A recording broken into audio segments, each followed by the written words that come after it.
معلومة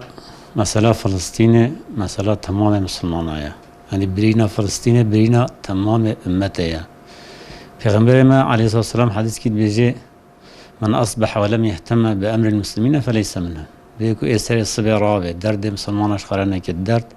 دبي أو نجم مسلمانايا جبر بيجي تمام ايكو بيجاز مسلمانم كلمة شهداني بي باياي بخدو پیغمبر هبه بي قرآن هبه بإسلام هبه جرد دلي لسر فلسطين بإيشه چونکی فلسطین وقتی بکوه یعنی کتنا امتیه وقتی فلسطین قازانج بکی کار بکی کار کنا امتیه مثلا کتاب شیعات دیویژن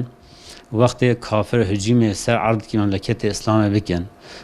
خلق وده نیت هلیبن کیرا خانین هنگی جهاد فرض عین دبل سر تمام مسلمان دنیای جا لازم تمام مسلمان دنیای هرن آریکاریا فلسطینه هم دست خوا هم مال خوا انسان کو بکاره هر گره هر آریکاریا بکه دست خوا بارا شر بکه با یهودیارا با ملعونارا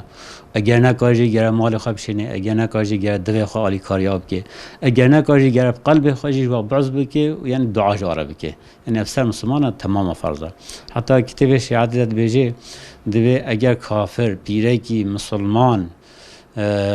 اسیر بگین براوینن و فدیای بجه تمام مسلمانا مال مسلمانا انتخازن حتی هم وی پیه کی بردن دوی لازم است تمام مسلمانا مال خواه بدن تمام مال خواه بدن حتی وی پیه که مسلمانش ندست کافرات خلاص بکن جبر و ایرو بیا فرض عین سر تمام مسلمانا مثلا فلسطینه وجا ام تشتت مل ماجي ام جوانا را دعا بکن يعني ام شب روش دعا بکن پنج فرض دعا بکن ام بجار بیتوا مسلمان فلسطین جوی ظلم کافر یهودیا خلاص بکی او یهودی ملعون او یهودی کو خدا قرآن دل لعنت لعنانی لعن الذين كفروا بني اسرائيل على لسان داوود وعيسى ابن مريم خدا جل جلاله سر زمان حضرت داوود وعيسى لعنت الوا يهوديه انيه يعني حتى نش مسلمانات هم مرة اف تمام انسان الدنيا را تهليكي كي مظن اف يهوديين هني وجا خدا جل جلاله و مسلمان زیکا ظفر بشنه جواره خداش دست یهودیا خلاص بکی وانا و خدا یهودیا جی قهر و پریشان بکی خدا جل جلاله قدس مبارک قدس شریف جی بن دست و کافر خلاص بکی جرا مسلمان وحدت نافخده چیکن مسلمان خدا بجه ولا تنازعوا فتفشلوا وتذهب ريحكم بجه هن قربالق هفدور نکن هفدور شر نکن قوات وهره مثلا قوات مسلمانه چوینا قوات مسلمانه جی بر ویا كو لو ما إسرائيل مثلا إيرو يعني 6-7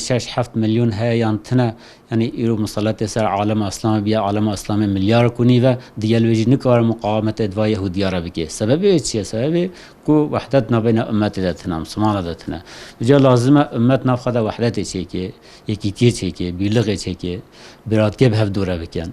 وخدا جل جلاله تمام مؤمنه كي براش هفدوره خدا قلت انما المؤمنون اخوتون يا مؤمن بن براي هفدو قارشي و كافر ده و دين سزاده اجا وقت مسلمان هفدوره مشغول بنا هف تكفير بكنا بهنجش خو يهودي بين مصالات سر تمام امه اسلام بن عرض اسلام بن حتى وسر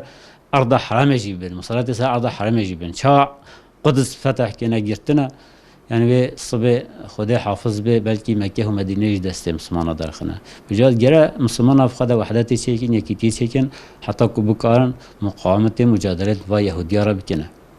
و یک جه خدا جل جلاله بجی و عدو لها ما استطعتم من قوه قارشی کافر ده انشقاه بکارن قوت چیکن يعني فرض السطوع مسلمان ده قوت چیکن قوت بشکل چیکن وحدت چیک به چیکنا سلاح چید به یعنی کافر سلاحی چه نه گره مسلمان جی وی سلاحش خورا پیدا بکن فرض و کفایه فرضه لسر تمام مسلمانا گره او قوت دستی و ده هوی حتی کو بکرن ورا مجادله بکنه